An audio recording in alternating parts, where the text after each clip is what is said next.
السلام عليكم ورحمة الله وبركاته حبايبي أبطال تالتة ثانوي، عاملين إيه؟ يا رب تكونوا بخير وبأفضل حال يا رب.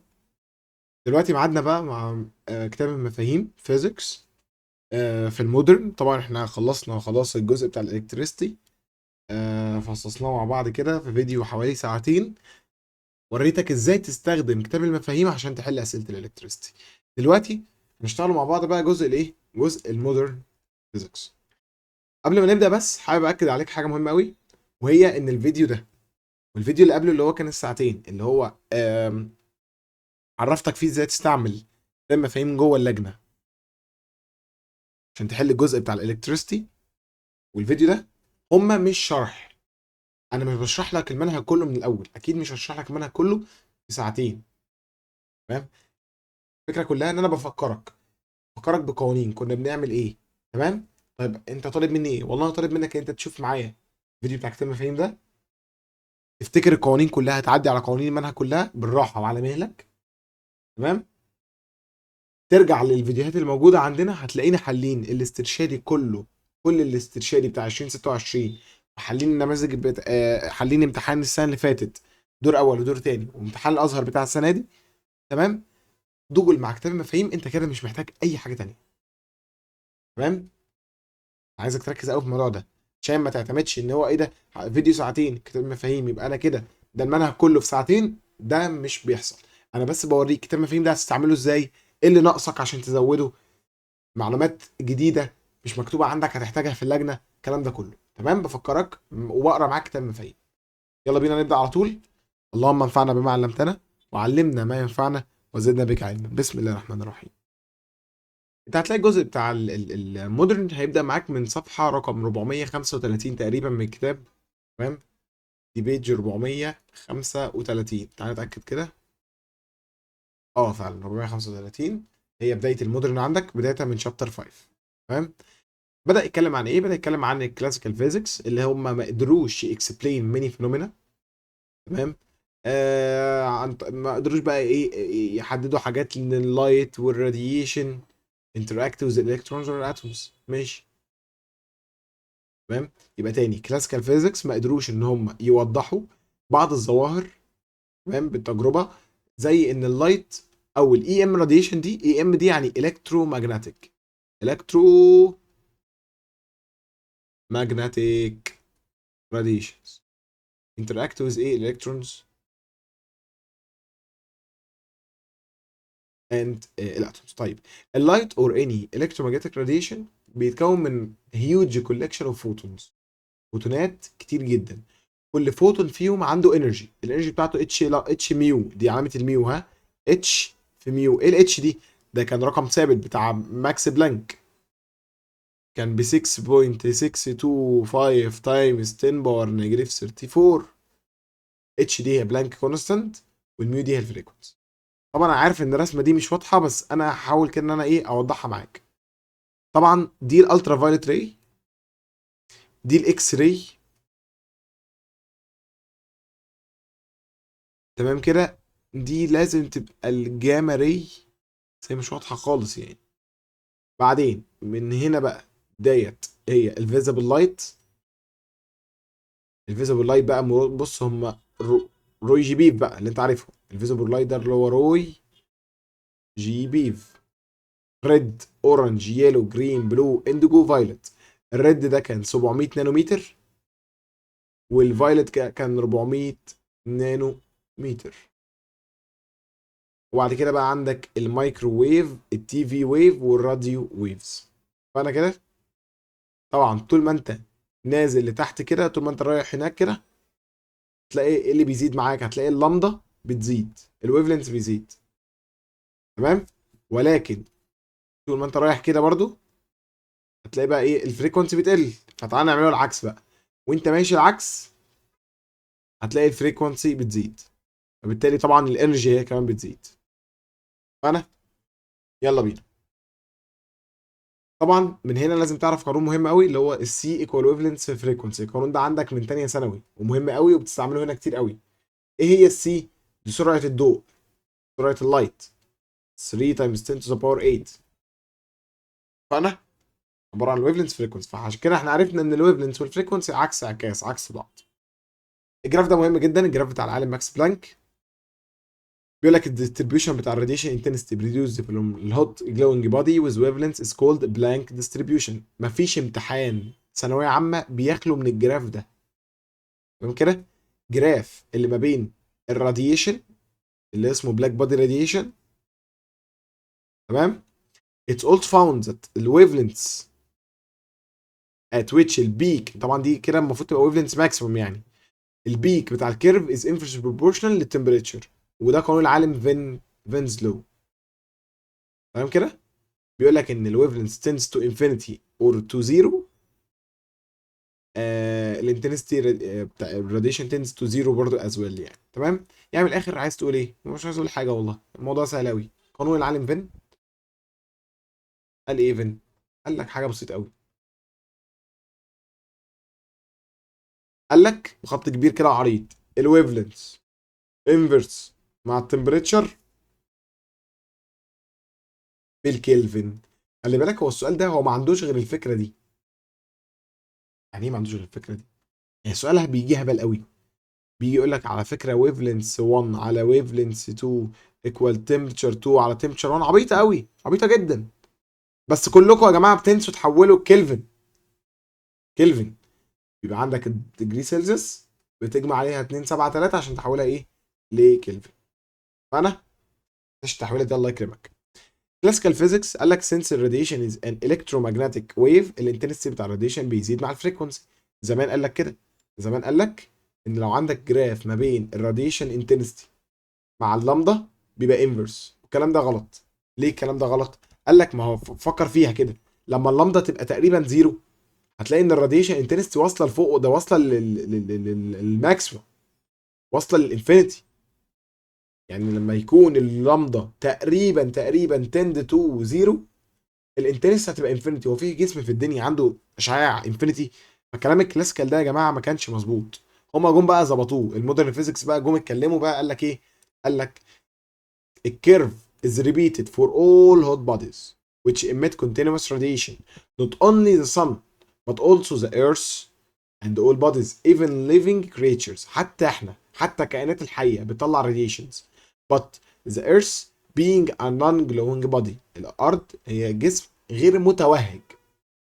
it absorbs the radiation from the sun. الصن بتبعت لها radiations وهي بعد كده بقى الارض بتري emit it but temperature is far less than of the sun. طبعا يعني هو بيقول لك ايه؟ بيقول لك ان الارض دي جسم غير متوهج. هي ايه اللي بيحصل؟ هو بيبقى انت عندك الصن الشمس، تمام، بتبعت الراديشنز بتاعتها للارث، فالارث الارث بتعمل لها ابزوربشن وبعد كده بتري امت الايه؟ الراديشنز دي. بس طبعا هتلاقي ان درجه حراره الارض اقل من درجه حراره الايه؟ الشمس. تمام. ده اللي هو عايز يقوله لك كده. عشان كده so we find the wavelength at the peak is within the infrared region. ماشي. بعدين يعني هو هنا بس بيقول لك ايه؟ طبعا الجراف ده هنا بتلاقي الالترا فايلت، البيك هنا في الالترا فايلت، هنا البيك في الفيزيبل. تعالوا نعملها بالقلم ده.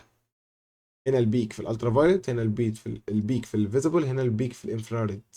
يعني تلاقي هنا الارض بتبقى هنا كده في الانفراريد. انا يلا بينا. A black body is perfect absorber وبيرفكت emitter. البلاك بودي ده حاجه ايدل على فكره. ايدل حاجه، مش هكتبها لك كده بالقلم عادي، حاجه ايديال. هو بيرفكت ابزوربر وفي نفس الوقت هو بيرفكت ايه؟ emitter. الراديشن is made up of concentrated package of energy called quantum او photons. عشان كده الراديشن emitted from the hot bodies is made up of a huge stream. تمام. made of huge stream of photons emitted from the hot body. as the frequency increase اكيد طبعا الانرجي increase، ولكن ال number of emitted photons decrease with increasing energy. so radiation intensity decrease والphotons emitted by vibrating. طيب بص بقى، الانرجي من الاخر عايز اقول لك هنا equal n في h ميو. فاهم كده؟ بيقول لك ايه بقى؟ ركز بقى معايا. بيقول لك as the frequency increase الانرجي increase فاهم كده؟ وده طبعا كلام منطقي، لان واضح جدا جدا من القانون ان الانرجي هتتلاقيها دايركت مع ايه؟ هتلاقيها دايركت مع الميو. انما ايه الان دي؟ الان دي على فكره هي نمبر اوف فوتونز. هو بيقول لك ايه؟ بيقول لك الهوت بوديز ميد اب اوف هيوج ستريم اوف فوتونز، عدد ضخم من الفوتونات. فالان دي هتبقى عدد نمبر اوف ايه؟ فوتونز. يعني لو اداهولك حطه في القانون وخلص نفسك. فانا خش على اللي بعده. 8 الانرجي ايكوال ان اتش ميو. ايه ده؟ طب ما احنا لسه قايلينها خلاص. والاتش دي رقم ثابت، والميو هي الفريكونسي. الحمد لله شرحناها.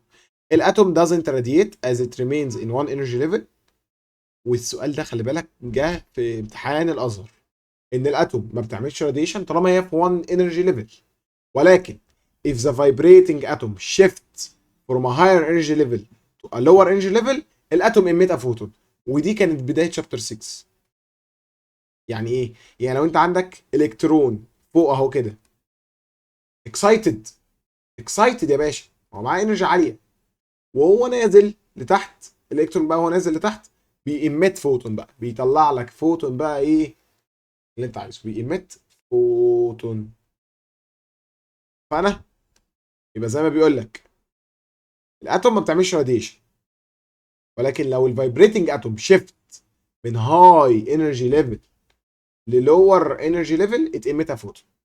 فانا دخل بعد كده على الفوتو الكتريك افكت والثيرمويونيك افكت. قال لك لو انت عندك ميتال contain a positive ions and free electrons which can move around inside the metal ولكنها ما تقدرش تطلع بره. يعني لو انت عندك ادي ميتاليك سيرفيس كده، تمام، ادي ميتاليك سيرفيس اهو، ده ميتال يعني، تخيل معايا كده ان ده ميتاليك سيرفيس. بيقول لك ان الميتاليك سيرفيس ده هتلاقيه جوه مليان الكترونات، مليان الكترونات، ولكنها ما تقدرش تمشي وتسيبه، ما تقدرش. طب ليه الكلام ده؟ due to attractive force of the surface اللي بنسميها السيرفيس بوتنشال بارير. جهد، تعالى اكتب لك بالعربي، يلا بينا، اصغر خط. جهد السطح المانع، خلي الالكترونز ما تطلعش. but some of these electrons can escape. ممكن الالكترونات دي تطلع بره. امتى؟ لو انت اديت له انرجي كفايه. لو انت اديت له انرجي كفايه in the form of heat سخنت او light. this is the idea behind the cathode ray tube CRT اللي احنا بنستعملها في التلفزيونات القديمه، طبعا ما بقتش موجوده دلوقتي، في الكمبيوتر مونيتورز، شاشات الكمبيوتر القديمه برضه. حلو. الفوتو سيل بتقدر ان هي، ليه اسمها فوتو؟ هقول لك ليه، لان انت بتديها فوتون. تمام. الفوتو سيل كونفرت اللايت انرجي انتو الكتريك انرجي. حلوه الجمله دي، مهمه، علم عليها. الفوتو سيل كونفرت اللايت انرجي انتو الكتريك انرجي. ايه اللي بيحصل بقى؟ طبعا دي رسمه الكاثود ري تيوب، واضح جدا جدا من الكتاب ان الرسومات لا يعتمد عليها. تمام. انت بيبقى عندك الكاثود، تمام، بيبقى عندك هنا دي كده فيلامنت، فيلامنت، فيلامنت دي كل ما بتسخنها بتطلع الكترونز. الالكترونز دي بتعدي في حاجه اسمها جريد. حلو. الكاثود، الكاثود اهو، ده كده الكاثود، الكاثود، ودوت كده الانود. الكاثود والانود على بعض بيسموهم ايه؟ الكاثود والانود بيسموهم الكترون جن. حلو. الجريد دي بتبدا ان انت تسحب الالكترونز. الانود ده عشان كمان هو بوزيتيف، فالبوزيتيف ده بيعمل اتراكشن للالكترونز، يسحب الالكترونز، فتعدي في جزئين هم اسمهم الاكس بليتس، اكس بليت والواي بليت، والواي بليت. دول اسمهم سيستم اوف بيم ديفليكشن، هم المسؤولين بقى ان الالكترون ده يتحرك يمين وشمال وفوق وتحت. ادي الالكترون بيم تروح تخبط عندك في الفلوريسنت سكرين، فلوريسنت سكرين. اول ما الالكترون يروح يخبط في الفلوريسنت سكرين ينور، خلاص كده. هي دي السي ار تي، هو ده الكاثود ري تيوب. اتفقنا؟ طيب. الايفيدنس فور photons is the photoelectric effect where photocurrent depend on the intensity of instant light as long as the frequency is greater than a critical value. يعني ايه؟ يعني بيقول لك من الاخر كده، تعال كده نلخص الكلام الانجليش الكتير المكتوب ده. هو برضه عشان نكمل الكلام لاخره، بيقول لك لو الفريكونسي طبعا اقل من فيو كريتيكال اقل من الفريكونسي كريتيكال، اقل من ميو كريتيكال يعني، نو فوتو كارنت فلو، والكاينتيك انرجي ديبند اون الفريكونسي. ركز بقى معايا. لو احنا تخيلنا ان انت دلوقتي عندك ادي سيرفس اهو، في عندك ثلاث احتمالات. انت دلوقتي منزل عليه فوتون وعايزه يطلع لك الكترون. في عندك ثلاث احتمالات: يا اما الفوتون اللي انت منزله عنده انرجي قد الورك فانكشن، او عنده انرجي عاليه اكبر من الورك فانكشن، او عنده انرجي قليله اقل من الورك فانكشن. ركز بقى معايا. بص بقى، لو الانرجي اقل من الورك فانكشن فانت كده ريحت. نو الكترونز emitted، نو فوتو كارنت. فانا طب لو عندك الانرجي اكبر من الورك فانكشن، لا ده هيبقى فيه الكترونز. تمام، في الكترونز، وهيبقى في كاينيتيك انرجي كمان. الالكترونز دي هتخرج، وهيبقى وهتخرج بسرعه كمان، اسرع، هتاخد شلوط. طب لو الانرجي قد الورك فانكشنز، هيمت الكترونز، هي دوبك هيفتح لها الباب، بس الكاينيتيك انرجي بتاعها بزيرو. فانا كده يبقى دول الثلاث احتمالات. قيس عليهم بقى لو استعملت الفريكونسي.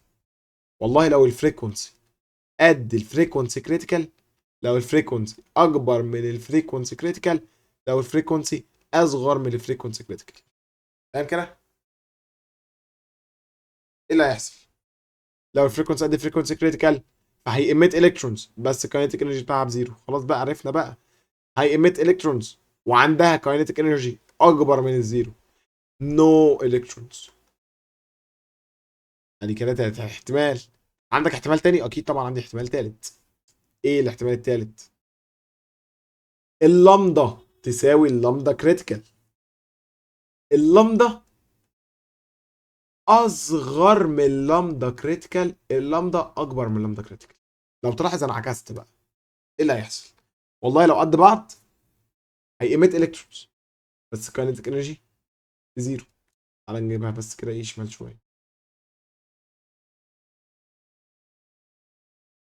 طيب لو اللامدا اصغر، يعني كده معناها عندها انرجي كبيره، انرجي كبيره يبقى هيميت الكترونز وعندها كاينتيك انرجي، في كاينتيك انرجي اكبر من الزيرو. تمام. طيب لو اللامدا اكبر يبقى كده الانرجي بتاعتها صغيره، فبالتالي نو الكترونز. الموضوع ده مهم جدا جدا جدا، وعايزك تركز جدا فيه. تمام، ركز بقى معايا في الجرافات. بيقول لك ايه؟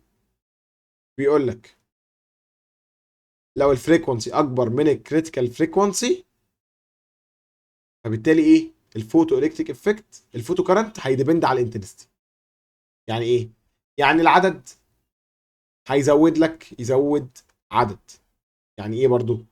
يعني انت دلوقتي منزل فوتون واحد فطلع لك الكترون واحد. طب انت نزلت فوتونين، اتنين فوتونز، هيطلع لك الكترونين. طب نزلت ثلاث فوتونات، طلع لي ثلاث الكترونات. فالعدد هيزود عدد، والطاقه هتزود طاقه. كل ما تزود فريكونسي هتزود السرعه، هتزود الكاينتيك انرجي. هو ده اللي بيقوله لك. بص بص بص، لما تكون الميو اكبر من ميو كريتيكال، كل ما تزود الانتنستي كل ما الفوتو كارنت هيزيد.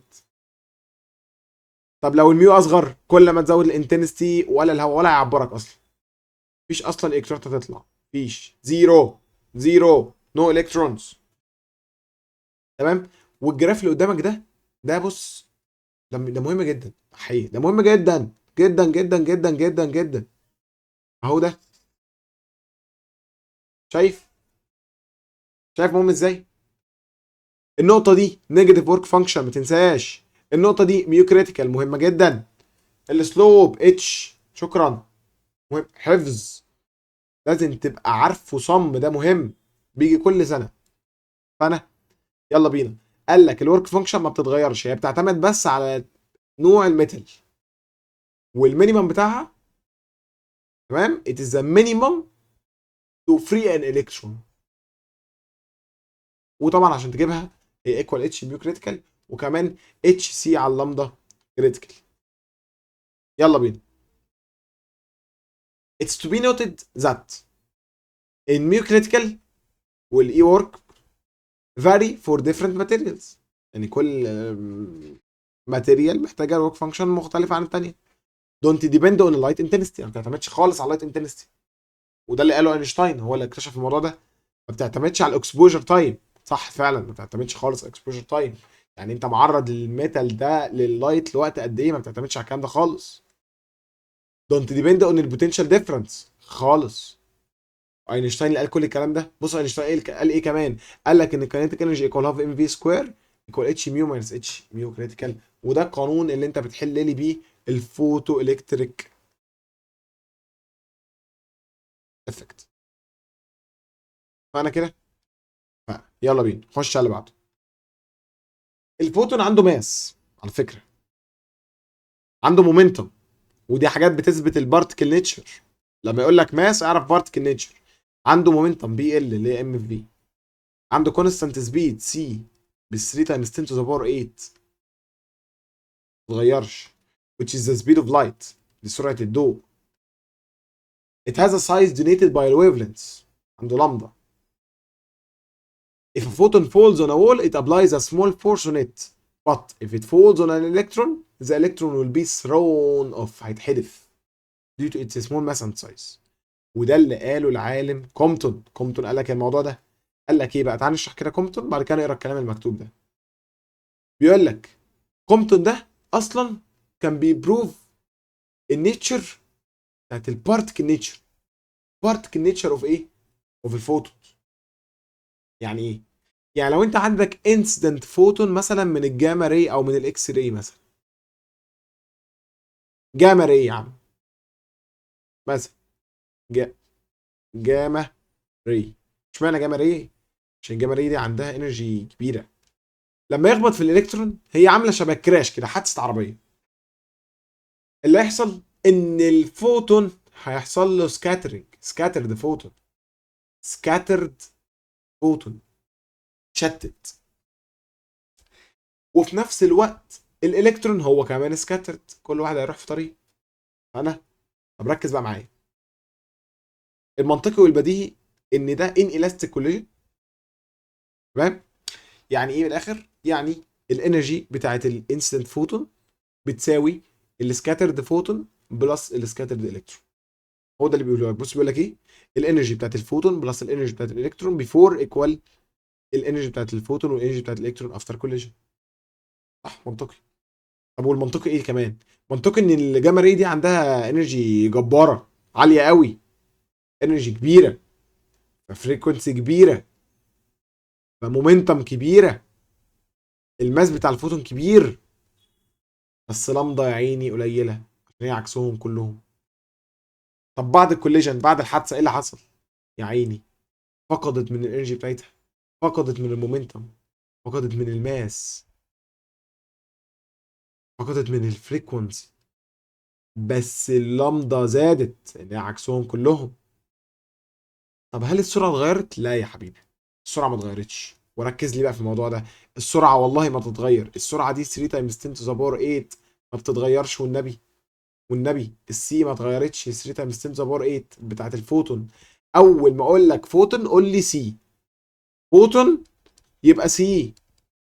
سرعه الضوء 3 تايمز 10 to the power 8 يا راجل، لا تتغير مهما حصل. يلا بينا.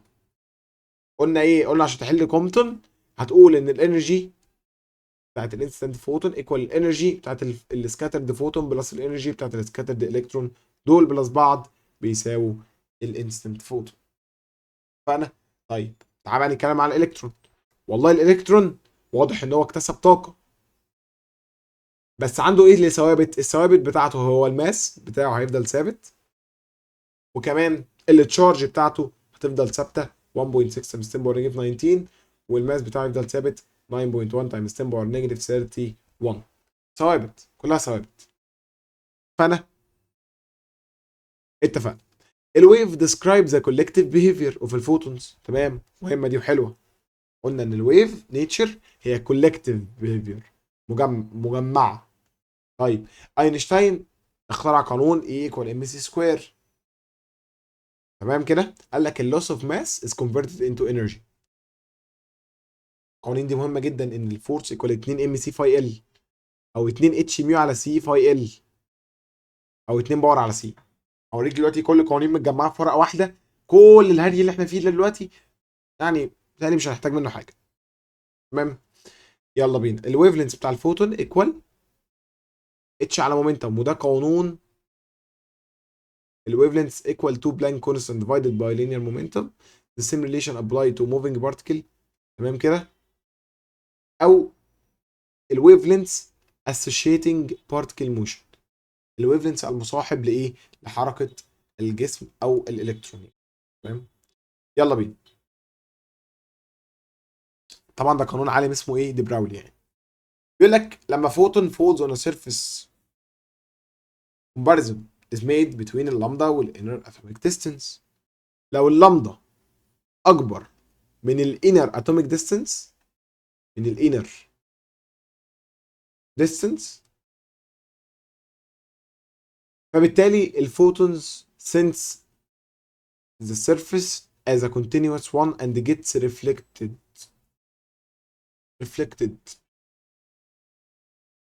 تمام كده. as in wave theory لو ال inner atomic distance comparable to lambda الفوتونز penetrate through the atoms as in case of X-ray.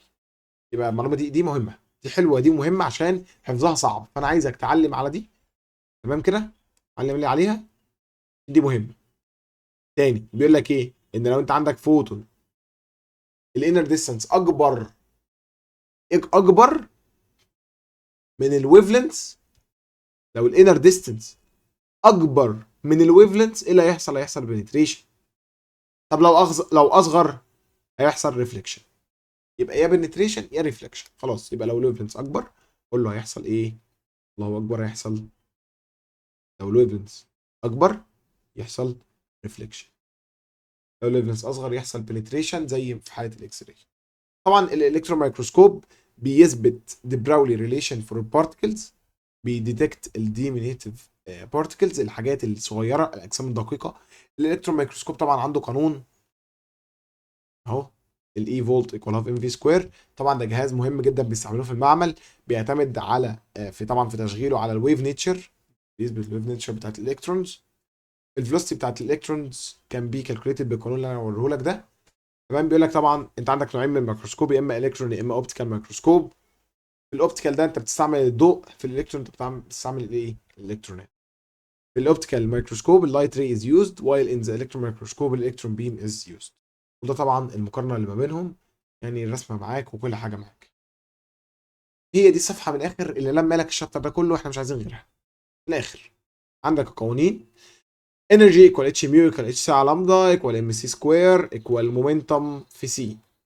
هم دول ناقصين كده.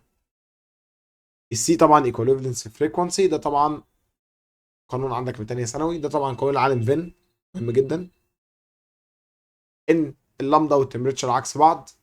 خلي بالك من حاجه، ان انت لو عندك ثلاثه بتقارن ثلاثه ببعض هتقول مثلا لامدا، مثلا تعالى نكتبها كده ايه في وسعها شويه، لامدا 1 ريشيو لامدا 2 ريشيو لامدا 3، يبقى 1 على تي 1 ريشيو 1 على تي 2 ريشيو 1 على تي 3. جت في الاسترشادي دي مهمه.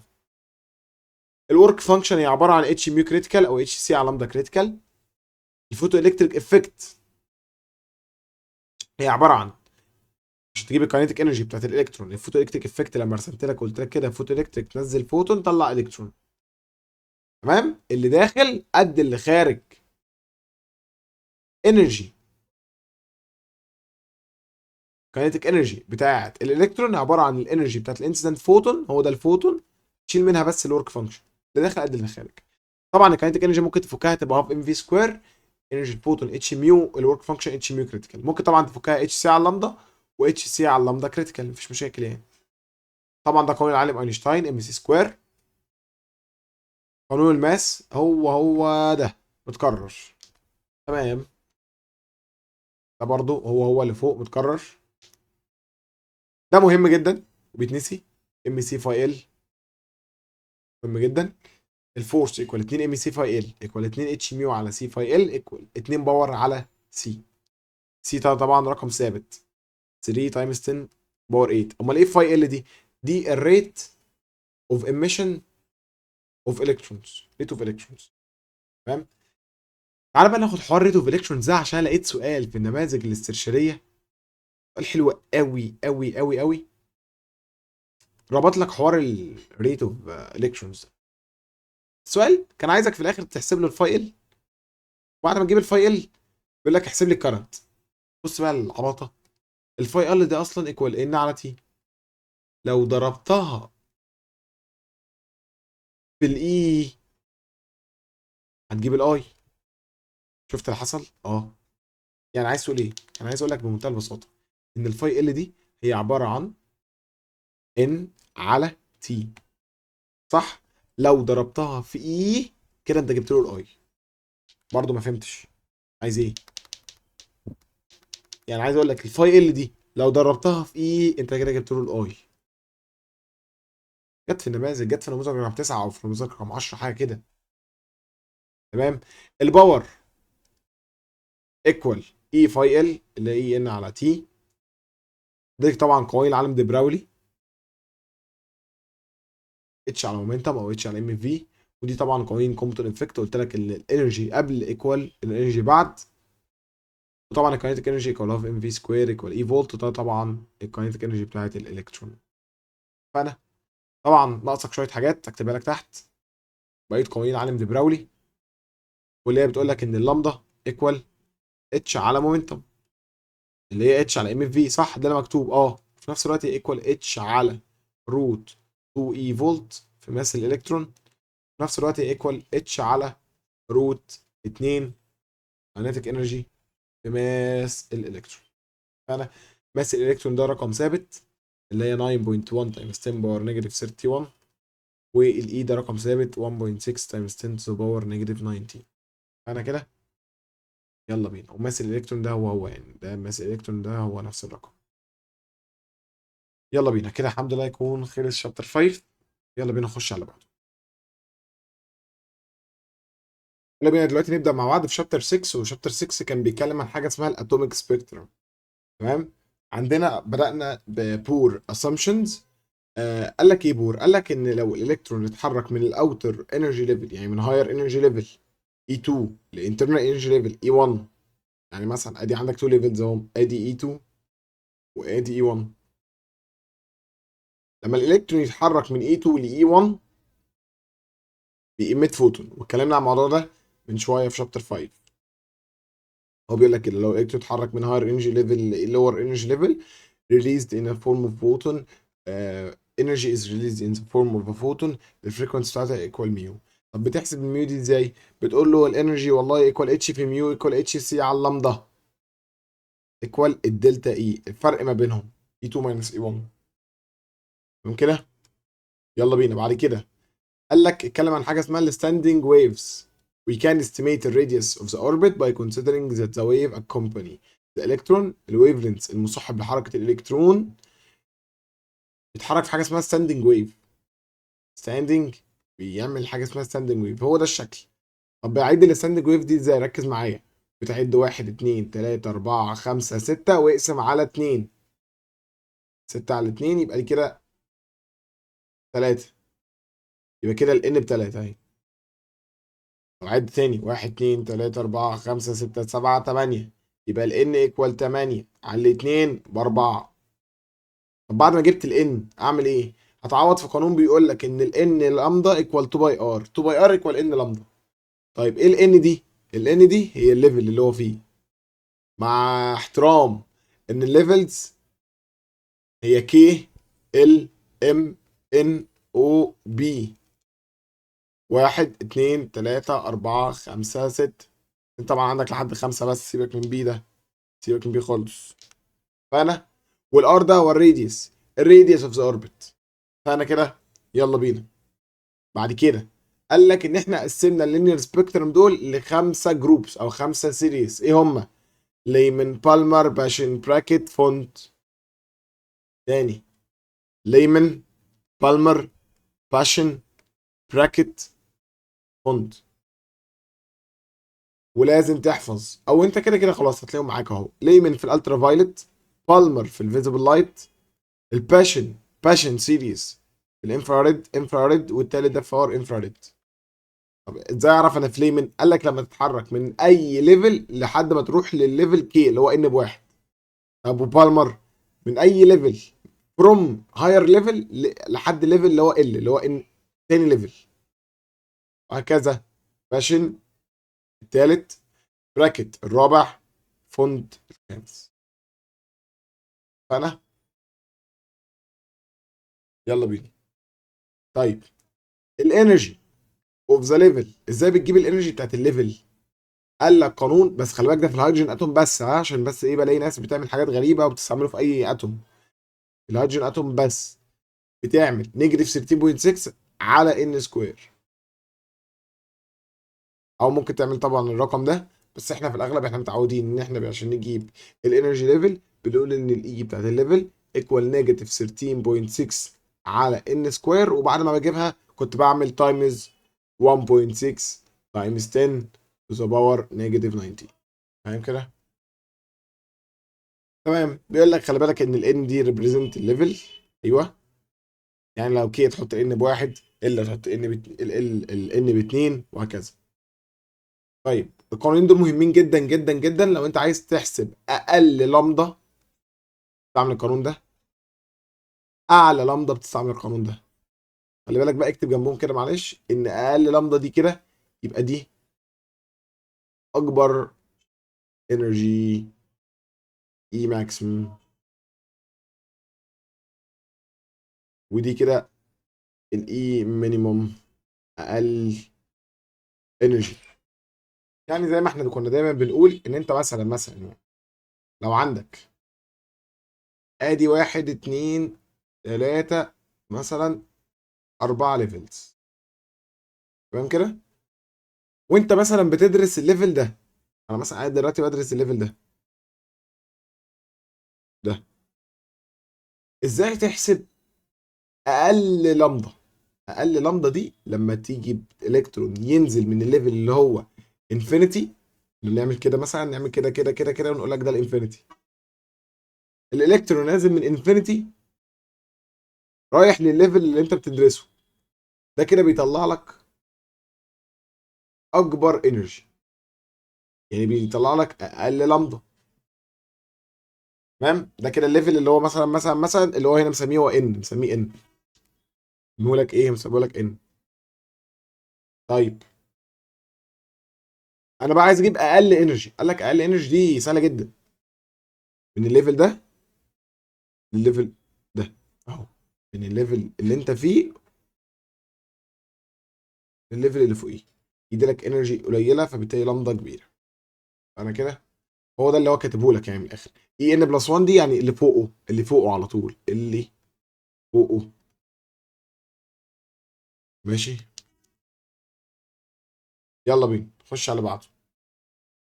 السبكتروميتر طبعا ده جهاز كل وظيفته يعني ان هو بيدي لك بيور سبيكترم، لان هو بيعمل انالايزنج لللايت انتو اتس كومبوننتس.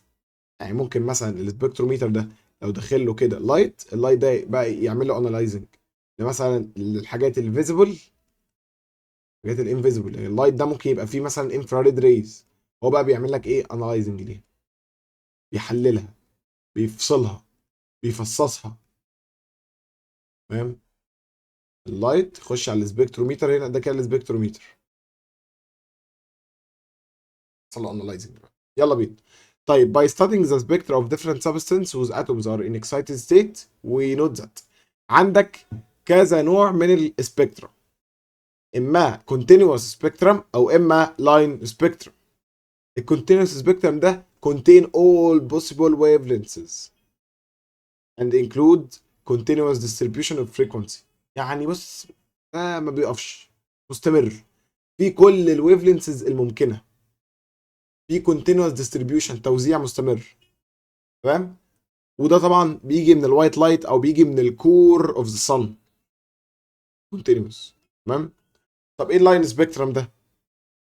اللاين سبيكترم ده في منه نوعين، يا اما emission، وده شكله هو السبيكترم produced by the transition of excited atom from higher level to lower one، فبتemit، فبيظهر لك colored lines on dark background. colored lines on dark background. تمام كده؟ يبقى اللاين سبيكترم هو سبيكترم contain a discrete distribution، توزيع متقطع من الفريكونسيز والويفلنسز. ودي طبعا الاميشن. في بعد كده عندك بقى الابزوربشن، والابزوربشن دي اكتشفها العالم فرانهوفر لاينز. هي عباره عن دارك لاينز ان sunlight. تمام. فرانهوفر لاينز in the solar spectrum are examples of absorption line spectrum. يعني ده السبب اللي خلانا نكتشف ان حوالين الشمس في هيليوم وفي هيدروجين. تمام. لان كل ماده بتطلع لك سبيكترم مختلفه. السبيكترم دي عامله زي بصمه الاصبع كده. كل ماده ليها السبيكترم الخاص بيها. فهما مثلا لما شافوا السبيكترم بتاع الضوء اللي جاي من الشمس، عرفوا ان ده السبيكترم بتاع الهيليوم والهيدروجين. تمام. يلا بينا. بعد كده دخلنا على جهاز اسمه الاكس راي، والاكس راي ده احنا ممكن نحصل عليه من الكوليدج تيوب by analyzing a beam of X-ray generated from التارجت دي كانت بتتعمل في الاغلب من التنجستين لو تفتكر. we find the spectra برضه نفس الكلام، فيها الكونتينوس سبيكترم، والكونتينوس سبيكترم ده كنا بنحسبه كده لامدا مينيمم اتش سي على اي فولت. تمام. او اي فولت ايكوال اتش ميو ماكسيموم. احنا طبعا ما كناش بنكتب القانون بالشكل ده، يعني احنا كنا بنكتب ان الانرجي ايكوال اتش سي على اللامدا مينيمم ايكوال اي فولت، فبنكتبه كده. وكمان ايكوال اتش ميو ماكسيموم. يعني ده الطريقه اللي احنا كنا بنكتبه بيها، بس دي هتشتغل معاك برضه. طيب إيه شكل الكونتينوس ده بيعمل ازاي؟ ادي يا عم شكل الكونتينوس اهو على الجراف اهو. ده كده كله كونتينوس لو تفتكر، ده شبه جراف ماكس بلانك كونتينوس كده. تمام. في كل الويف لينثز كلها. الكونتينوس سبيكترم all wavelengths that doesn't change with changing the target. ما بيعتمدش على التارجت، ده لا يعتمد على التارجت. انما بيعتمد على ايه؟ ده بيعتمد على البوتنشال ديفرنس ما بين الفيلامنت والتارجت. بس كده. تمام. بعد كده هنلاحظ وجود الكاركترستيك. ادي الكاركترستيك اهو. خش على اللي بعده، او بيسموه اللاين سبيكترم سبيسيفيك ويفلنس. اهو ده هنا بوضوح اكتر اهو. قال لك ده بقى ما بيعتمدش على البوتنشال ديفرنس. الكاركترستيك اكس راي ده او الهارد اكس راي ما بيعتمدش على البوتنشال ديفرنس ما بين الفيلامنت والتارجت، انما بيعتمد على ايه؟ بيعتمد على التارجت ماتيريال.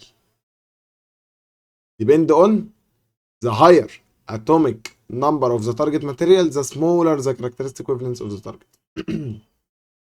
يعني من الاخر اللاين سبيكترم ده بيعتمد على التارجت ماتيريال، لا اكتر ولا اقل. فانا طب بحسبه ازاي؟ والله بتحسبه من القانون اللي قدامك ده، ان الانرجي اتش سي على اللامدا ايكوال اتش ميو ماكسيمم. فانا يلا بينا. الحتتين الجايين دول مهمين. اخر حاجه خلاص في شابتر 6، الانتنسيتي بتاعت الاكس راي بتعتمد على الانتنسيتي بتاعت الالكتريك كارنت باسنج ثرو ذا فيلمنت. صح. انت كل ما تسخن الفيلمنت في كوليدج تيوب دي كنت كل ما بسخن الفيلمنت بتطلع لك الكترونات اكتر، الالكترونز تبقى اكتر، تروح تخبط في التارجت، فتزود لك الايه الانتنسيتي بتاع الاكس راي. كان الانتنسيتي يزيد. طيب الاكس راي ديفراكشن is used to study a crystalline structure. مهمه جدا دي. المعلومه دي مهمه. الاكس راي عنده الابيليتي تو بنتريت طبعا ثرو ماتيريال ميديا، عشان كده احنا بنستعمله عشان نديتكت الايه الديفكت في الميتاليك ستراكشر. تمام. دي كده كل الايه اللي اتكتب عندك في كتاب مفاهيم عن الاكس راي. خلاص كده. يلا بينا نخش على طول دلوقتي على شابتر 7. يلا بينا دلوقتي نبدأ مع بعض في شابتر 7. شابتر 7 هتلاقي عندك في كتاب مفاهيم صفحة 442. ما تقلقش، هم 3 صفحات شابتر 7 الليزر. شابتر 8 كمان 3 صفحات. يبقى انت كده خلاص قفلت بقى حوار كتاب المفاهيم ده، وريحت دماغك منه، وعرفت انت بكره داخل معاك ايه جوه اللجنه. يلا بينا نبدأ بالليزر. الليزر ده معناه ايه؟ لايت ال دي معناها لايت. amplification stimulated emission radiation. light amplification by stimulated emission of radiation. هو ده معنى الليزر. ايه تمام. اول حاجه اتكلم عنها السبونتينيوس ايميشن. ايه هو السبونتينيوس ايميشن؟ ان انت دلوقتي عندك الكترون قاعد فوق في الهاير انرجي ليفل، قاعد فوق مستكانيوس، هيقعد حاجه اسمها اللايف تايم، هيقعد الفتره الزمنيه بتاعته في اللايف تايم بتاعته فوق. بعد ما تخلص ينزل تاني لاي 1 اهو، ريلاكسيشن، يحصل له ريلاكسيشن، يطلع لك فوتون. الفوتون ده فوتون عادي خالص، spontaneous emission. هو عبارة عن emission of photon from one excited atom as it relaxes from a high energy level to a low energy level بعد مرور اللايف تايم spontaneously without any external factor. حلو كده؟ يبقى دي كده spontaneous emission. ده بيحصل طبيعي جدا. الكترون، والله الكترون كده طلع فوق في الليفل اللي فوق، بعد ما قعد اللايف تايم بتاعه هيحصل له ريلاكسيشن، هيقوم يطلع لك فوتون. بس عادي، عادي جدا. الاميتد فوتونز ديت بتبقى بروباجيت راندوملي في all directions. كل اتجاه الفوتونز دي بتتحرك كده كل اتجاه بطريقه عشوائيه. ايه دي السبونتينيوس ايميشن؟ كل واحد بقى بمزاجه. الانتنس بتاعتهم ديكريز according to حاجه اسمها الانفرس سكوير لو. الاي انفرس مع الديستانس سكوير according to الانفرس سكوير لو. This is called spreading، تنتشر. while collision with particles is called scattering.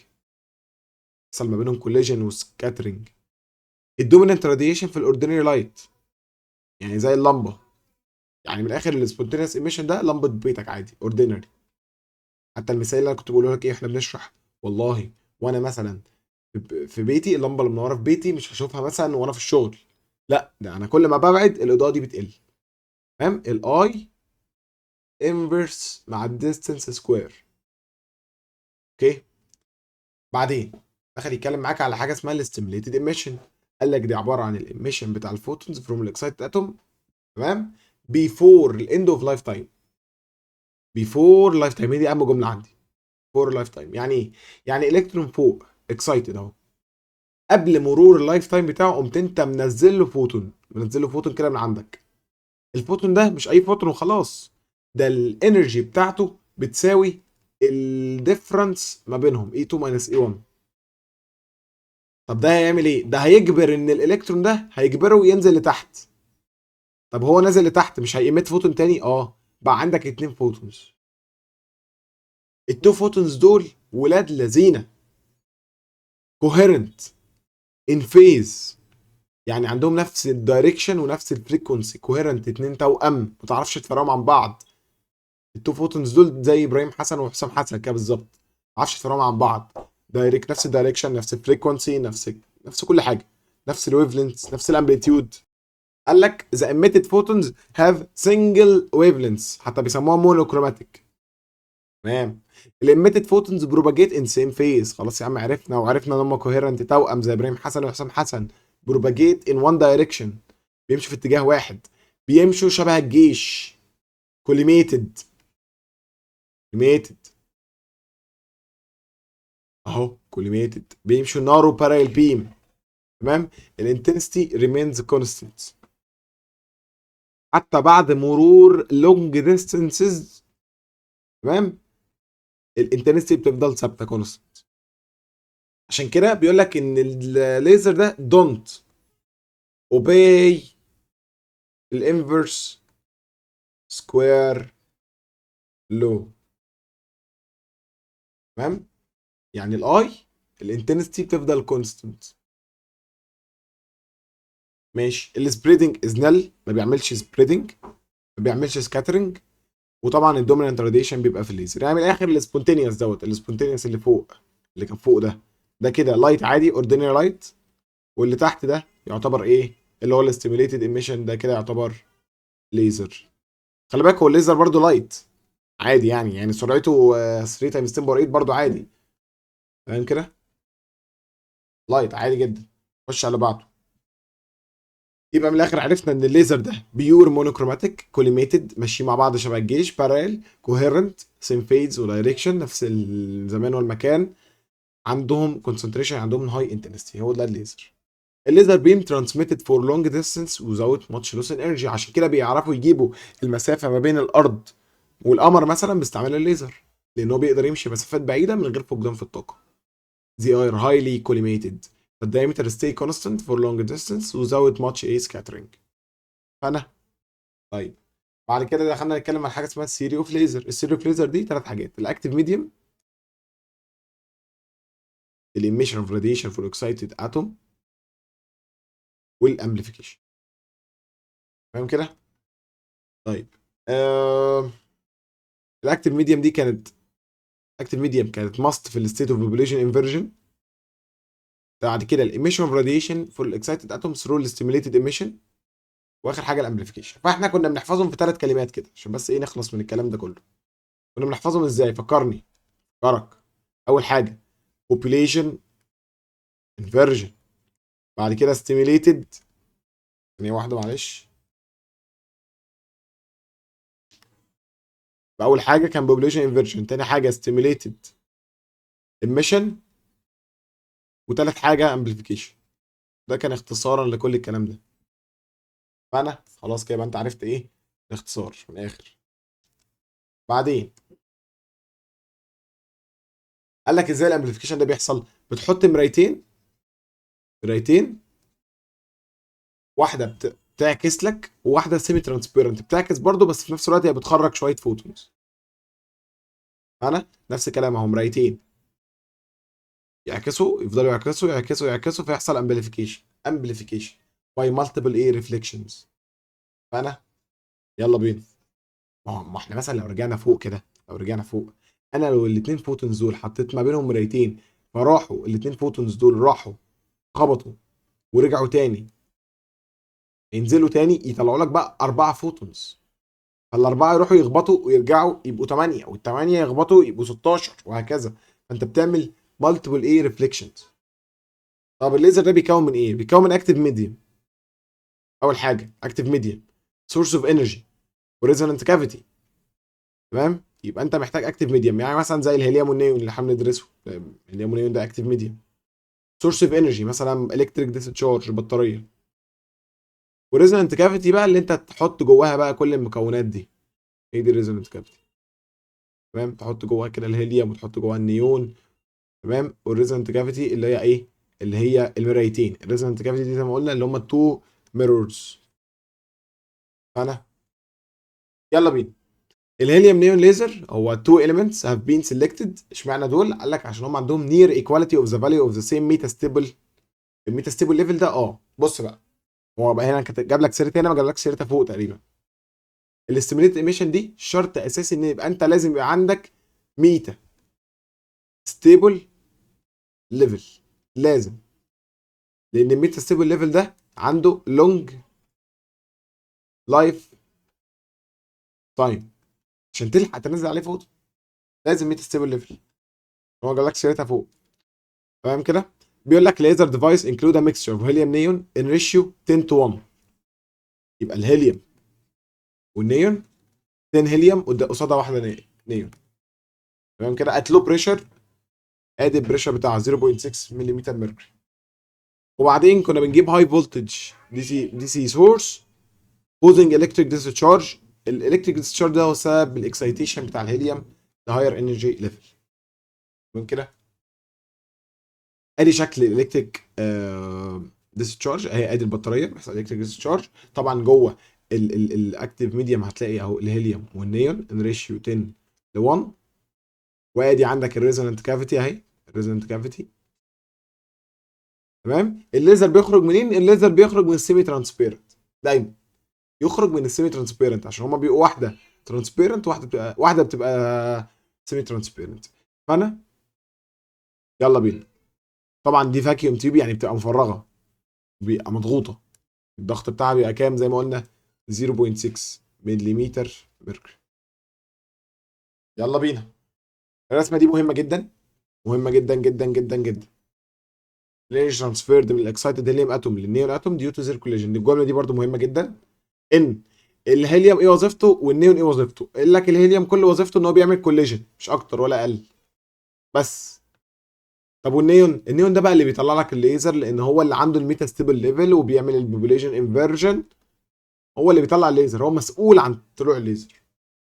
طيب ازاي اصلا بيحصل اكسايتيشن للهيليوم؟ قال لك بيحصل له اكسايتيشن للهيليوم باي الكتريك ديسشارج.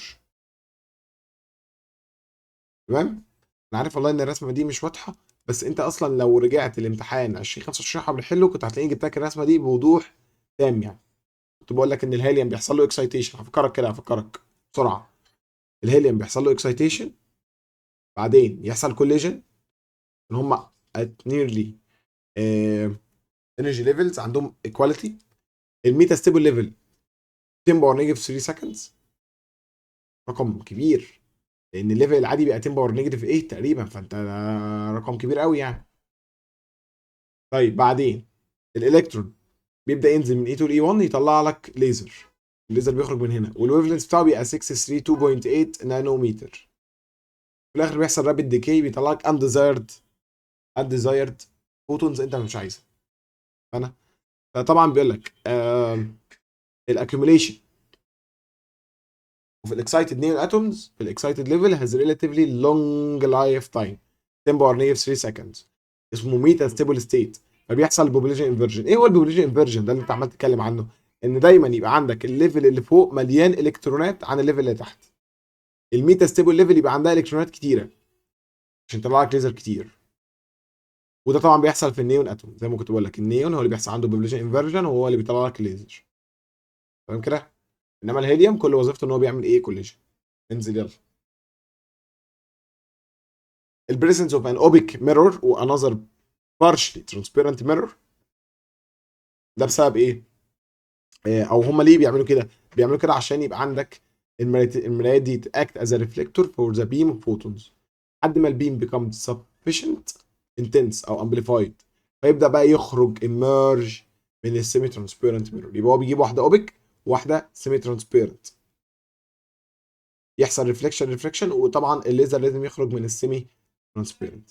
انا طيب some applications بنستعمله في التريتمنت اوف ريتينال دي اتاشمنت ان اي، يعني معالجه بقى العين. مثلا لو حد عنده مشكله في عينه، قصر نظر، بعد نظر، الكلام ده بيستعملوا طبعا الليزر. طبعا الجايدنس اللي هو بيستعملوه ان هو في التتبع، تمام، التتبع الدقيق جدا. الليزر بيم في الكوميونيكيشن بيستعملوه في الكوميونيكيشن في الاتصالات، طبعا كابلات الاوبتيكال فايبر اللي بتنقل لك المعلومات بسرعه كبيره جدا بدل الاشارات الكهربائيه، لان انت هنا بتستخدم بقى سرعه الضوء كلها، سرعه الضوء اللي هي 3 تايمز 10 باور 8. اوبتيكال فايبر دي انت لو تفتكر خدتها في ثانيه ثانوي، انا لايت يخش يحصل له ريفليكشن يحصل له ريفليكشن يحصل له ريفليكشن وهكذا، بيحصل له ريفليكشن بسرعه الضوء، حاجه سريعه جدا. تمام.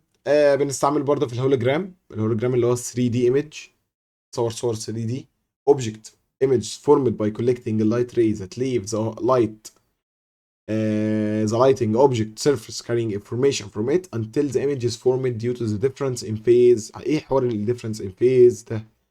اهو حوار الفيز ديفرنس ده مهم، مفيش امتحان بيجي من غيره. ان الفيز ديفرنس ايكوال 2 باي على اللامدا تايمز الباز ديفرنس، مفيش امتحان بيجي من غير الموضوع ده. الهولوجرام هو عباره عن كودد ايمج resulting from الانترفيرنس فراين من الريفرنس بيم والريفلكتد بيم. ايه هي الريفرنس بيم؟ الريفرنس بيم دي هي الليزر بيم ريفلكتد من الميرور عنده نفس الويف لينث بتاع الريفلكتد بيم. تمام. طبعا الاثنين بيتقابلوا بينترفير at the photographic plate to get the missed information of the image على شكل constructive و destructive interference، على شكل interference primes. قال لك احنا ممكن ما نقدرش نحصل على صوره 3 دي unless using laser beam، تمام، من نفس نوع الليزر اللي انت اصلا اوريدي سجلت بيه الهولوجرام. to obtain 3D image you should use photons have the same phase، نفس الفوتون coherent to show the difference. يعني كل القصه دي من الاخر كل ده رغي ملناش دعوه بيه، مش عايزين منه حاجه غير القانون ده، لان ده اللي بيجي كل سنه في الامتحان. فانا كده كده خلاص يبقى خلص شابتر 7. يلا بينا نخش على شابتر 8. يلا بينا شابتر 8 هو 3 صفحات، يلا نخلص منهم. قال لك بيتكلم عن حاجه اسمها المودرن الكترونكس. بدأ بحاجه اسمها البيور سيمي كوندكتور. قال لك ان السيمي كوندكتور دي عباره عن كريستالات من السيليكون لينكد باي كوفالنت بوندز. تمام كده. القصه دي طبعا اتكلمنا فيها قبل كده، ان في السيمي كوندكتور كل ما بتزود التمبريتشر كل ما الكوندكتيفيتي بتزيد. ليه؟ لان انت بتكسر رابط، فبتحرر بقى تشارج كاريرز، بتحرر الكترونز، بتحرر هولز، الكلام ده كله. تمام. يبقى بيقول لك at very low temperature pure silicon crystal behave as insulator. يعني بيقول لك ان عند الزيرو كلفن بتبقى بيرفكت انسيليتور. السيليكون بيهيف از ا بيرفكت انسيليتور therefore الالكتريك كوندكتيفيتي ايكوال زيرو. فانا كده. طيب باي انكريزنج التمبريتشر، بتقعد تزود التمبريتشر ايكوفالنت بوندز هتقعد تتكسر، الالكترونز هتتحرر. الالكترونز هتتحرر، هو ايه كده مرتين. ماشي. it leaves behind a vacancy، بتسيب وراها هول اهي. فبالتالي بيبقى انت عندك كده بوزيتيف تشارج كاريرز اللي هي الهولز دي. كل ما تزود درجه الحراره النمبر اوف الكترونز والهولز بيزيدوا، الالكترونز بتزيد والهولز بتزيد. فبالتالي هتوصل لمرحله الثيرمال ايكوليبريم بقى، ان ايه؟ النمبر اوف بونز بروكن ايكوال نمبر اوف بونز مندد. فبالتالي so that a fixed number of free electrons and the free holes remains constant at every temperature. تمام كده. ماشي. بيقول لك عشان تفرق ما بين السيمي كوندكتور والكوندكتور، انا فاكر الكلام ده انت لو قعدت تقرا في اللجنه هتبقى انت بتضيع وقتك. كلام بجد. يعني اصلا هو جايب لك الكلام من فوق قشور. انا بقراها بس معاك دلوقتي عشان اريحك. تمام. انت داخل لو قانون معين حاسس ان هو رخم في حفظه، اعرف مكانه دلوقتي عشان ده اللي هترجع له. يلا بينا. عشان تفرق ما بين السيمي كوندكتور والكوندكتور، السيمي كوندكتور النمبر اوف فري الكترونز والنمبر اوف هولز بيزيدوا لما بتزود درجه الحراره. يعني لما تزود درجه الحراره الكوندكتيفيتي بتزيد، يبقى ده كده سيمي كوندكتور. انما الكوندكتور لا. الكوندكتور بقى اللي هو بالاحمر كل ما بزود درجه الحراره الكوندكتيفيتي كانت بتقل عكس بعض من الاخر عشان الريزستيفيتي بتزيد. هنا الكوندكتيفيتي بتزيد يعني الريزستيفيتي بتقل. بس كده عكس بعض. الكوندكتورز عندها 1 تشارج كارير اللي هو الالكترونز، انما السيمي كوندكتورز عندها 2 تشارج كاريرز. ايه هما التو؟ قال لك عنده الكترونز وعنده ايه؟ هولز. كلام يعني من فوق، من فوق كده. طيب بعدين لقوا ان حوار درجه الحراره ده ما بياكلش عيش. اللي انت لو قعدت تسخن في كريستال تسخن فيها، طب ما خلاص هتتحرق وتبوظ. تمام. فقال لك احنا ممكن نزوده شويه شوائب impure semiconductors، فبالتالي بتزود الالكتريك كوندكتيفيتي بتاعتها by adding a percentage of impurity atoms زي البورون والالومنيوم والجاليوم اللي هما تراي فالنت، as well as الارزينيك والفوسفورس والانتيموني دول بنتا فالنت. حلو. ركز بقى معايا. لو ضفت حاجه بنتا فالنت يبقى ده ان تايب. ان تايب من اسمه يبقى الان اكتر من البي، النمبر اوف الكترونز اكتر من النمبر اوف هولز. انا طيب لو ضفت حاجه تراي فالنت يبقى ده بي تايب، فالبي اكتر من الان. فانا كده يلا بينا. ايه هما البنتا فيلنت؟ هم مكتوبين عندك البنتا فيلنت اللي هما الارزينيك والفوسفورس والانتيموني. طب ايه هما التراي فيلنت؟ البورون والالومنيوم والجاليوم. طيب السيمي كوندكتورز from which most devices are made are sensitive to the surrounding medium. يعني sensitive حساسه بقى بتتاثر بالضوء وبالحراره والضغط والبليوشن والكيميكال بليوشن. ماشي. شكرا. اللو اوف ماس اكشن، طبعا الطريقه دي احنا قلنا احنا مش بنحلها كده. احنا كنا بنقول ايه؟ لو انت عندك بيور سيمي كوندكتور كان ايه اللي بيحصل؟ كان النمبر اوف الكترونز ايكوال النمبر اوف هولز ايكوال الحاجه اسمها كونسنتريشن ان اي سكوير. طب افتر ادنج امبيورتيز في الامبيور بقى، اول ما تحط امبيورتيز كنا بنقول عندك قانون بيقول لك ان الان بي ايكوال ان اي سكوير. هي دي الطريقه اللي بنحل بيها وبنخلص بيها الدنيا كلها. بيقول لك طبعا ان في البي تايب الهولز بتبقى عباره عن حاجه اسمها الاكسبتور، الكونسنتريشن اوف امبيورتي اكسبتور. انما في الان تايب بيبقى طبعا الان اللي هي الالكترونز بتبقى عباره عن ايه؟ دونرز.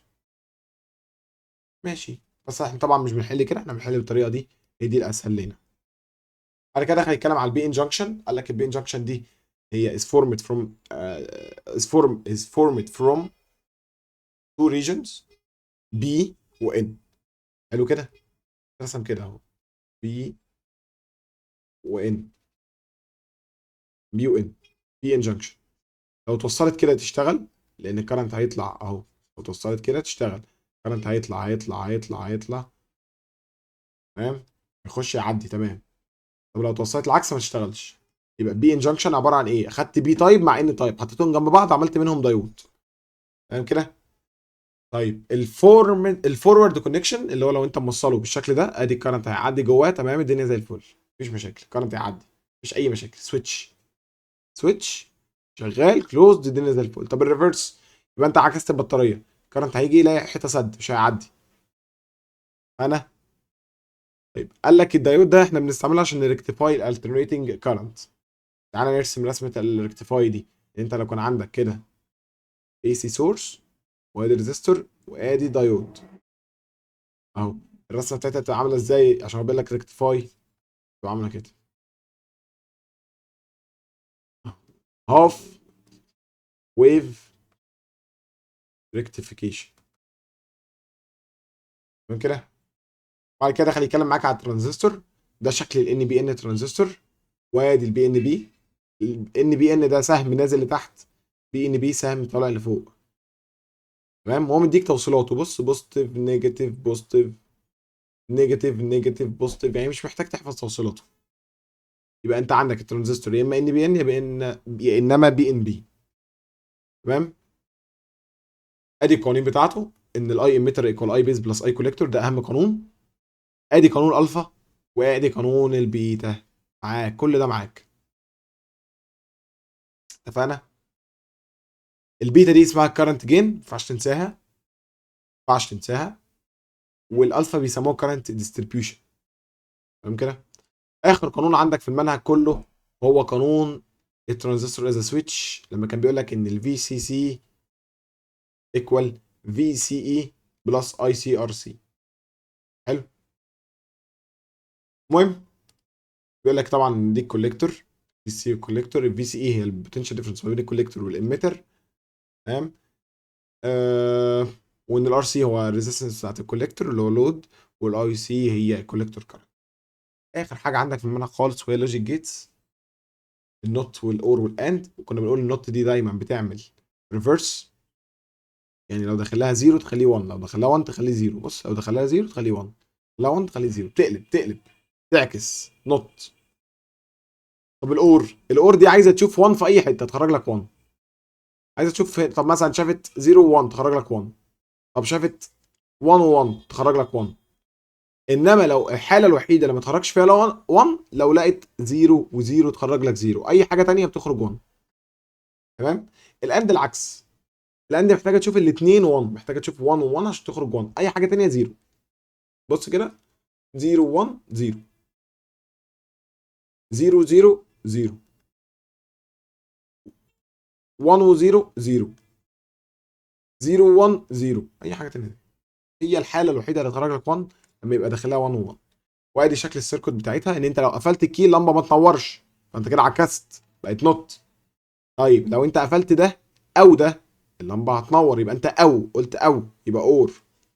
انما انت هنا عشان اللمبه تنور محتاج تقفل A وكمان B، عشان كده دي اند. انا كده الحمد لله يبقى خلص كده مفاهيم. هتلاقي عندك كده هنا في الاخر حطيت لك شويه تحويلات. الماجنتيك بريميابيلتي 4 باي تايمز 10 باور نيجاتيف 7، السي 3 تايمز 10 باور 8، الاتش 6.625 تايمز 10 باور نيجاتيف 34، ماس الالكترون معاك، تشارج الالكترون معاك. دي التحويلات، البيكو والنانو والمايكرو والملي والسنتي والديسي والكيلو والميجا والجيجا، كل حاجه معاك. وعندك هنا تحت شويه تحويلات كده، الالكترون فولت ازاي تحوله، الانجستروم ازاي تحوله، السنتيمتر، المليمتر، تحويله الكلفن هي طلعت مكتوبه، كل حاجه مكتوبه. كده الحمد لله نكون خلصنا فيديو المودرن. اسف يا شباب لو انا بشرح بسرعه، بس انا عشان عايزك تكسب وقت. انا زي ما بقول لك الفيديو ده ما هو الا بيفكرك، انا عايزك تعدي كده على القوانين تفتكرها. تمام، وبعد ما تخلص تروح بقى تدوس في امتحانات الاسترشادي وامتحانات سي سابقه زي ما انت عارف. شدوا حيلكم يا شباب، بتمنى لكم كل التوفيق، والسلام عليكم ورحمه الله وبركاته.